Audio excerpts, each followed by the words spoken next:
At this Northern Virginia gun store, you can buy all sorts of weapons. But what if you could make weapons like these in your own home using what's called a three-dimensional printer? Sounds like science fiction, but to some, it's not so far-fetched. Take this recent episode of CSI. Primarily, 3D printers are used to manufacture parts for antique cars and design prototypes. And you think our killer printed a gun? Multiple guns. Identical, disposable, untraceable. And it could also be undetectable.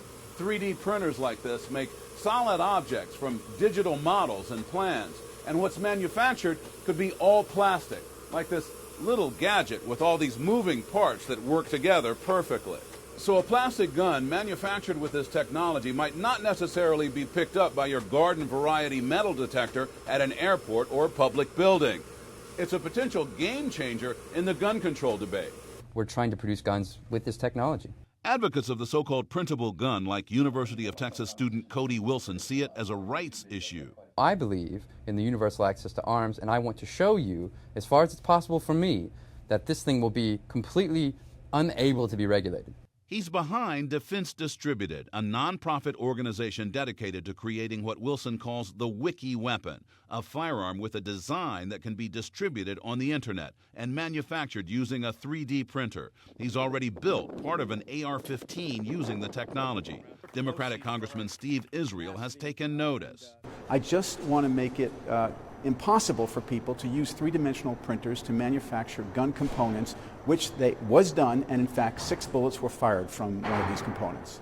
That's why Congressman Israel is pushing to renew the Undetectable Firearms Act, a law passed a quarter of a century ago banning plastic firearms that will expire next year. It just defies common sense, safety, and logic to make it easier for terrorists and criminals to manufacture the components of guns which can be brought onto our airplanes and into our federal buildings. The National Rifle Association says it views this legislation as unnecessary.